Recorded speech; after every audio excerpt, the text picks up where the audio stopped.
what I can see what he's doing right now is he's trying to figure out what other behavior can I offer to you to get more treats, because just standing here with my 2 feet on doesn't seem to be enough for him. So call him off and put him away for just a second. And that's a great question. That dogs are expecting what they've gotten before from us. And if all we ever do is rapid fire, offer, reward, treat, click, treat, click, treat, click, treat, that's what they expect, and they will start offering behaviors. They'll start feeling anxious if we leave them in a moment to just pause. Annette, you can come in. Yep. So all that is, when a dog is throwing behaviors at you, it just is it telling you what you have trained before, and that your dog may be expecting that kind of engagement with you. They see you coming, they think, oh, she likes that, or he likes that. That's what she likes, a constant activity. So you had a lot of stillness there that you can mark. Just like once a dog is sitting there, the dog makes eye contact, kind of takes an exhale.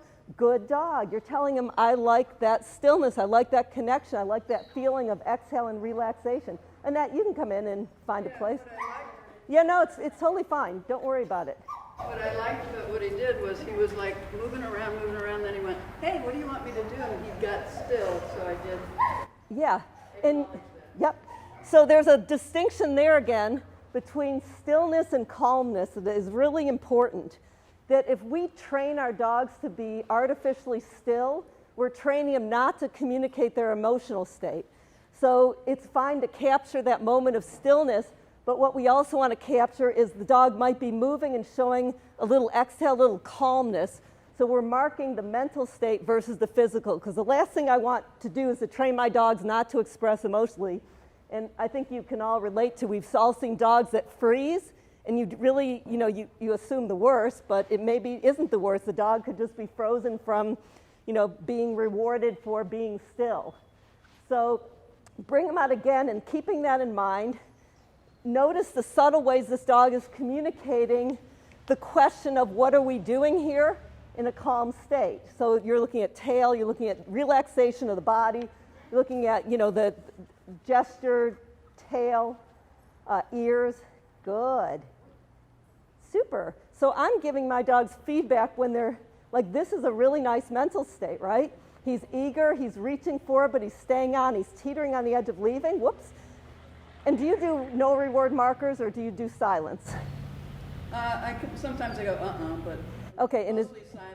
Okay. I do more with my body, so you notice I did a little half step. Okay, yep. That put him back up. Okay, so, and if you can look at him, stay engaged when we're talking, that's also just a great thing to be able to do, is to stay engaged with your dog while you're talking to somebody else. So now move him over to the other mark.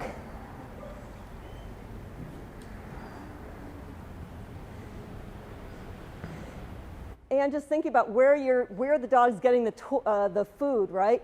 You don't want them reaching out and almost falling off to get the food. So being a little bit like you're going to say you're a good dog, and you can push the food quicker, right? To keep the dog grounded and balanced on the mark instead of leaning forward. These mark buckets are so squishy. We need a double. Do you mind if I take this one? Oh, thanks. Yeah. Okay. Great. Thank you. Yeah. Okay. So let's double these up, just so release them from that.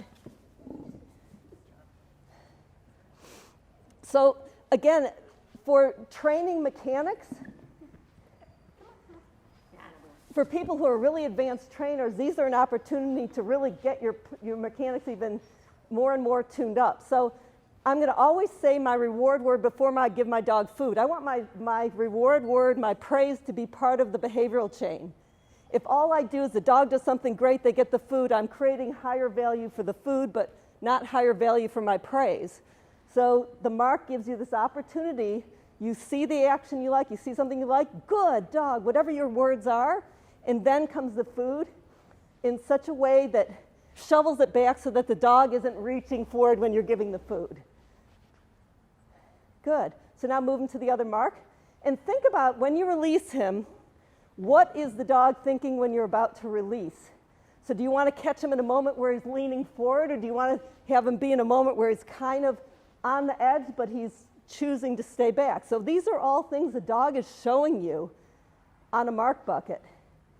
And you can lead out and you can see the dog reaching and come back. He's good dog. Praise, good dog, that releases the reward into the next mark.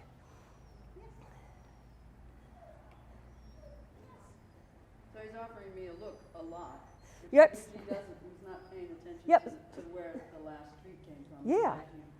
Okay, so yes, so by separating the praise from the treat, the dog stops looking at your hand because they're not looking for what's coming next. They're listening for what comes next, which is the praise, which always precedes the external reward. Good. Good. Yeah, excellent. Okay, so put him away and let's bring out another dog. That was really nice. And there's a lot more. So do you all see everything that I was talking about in there?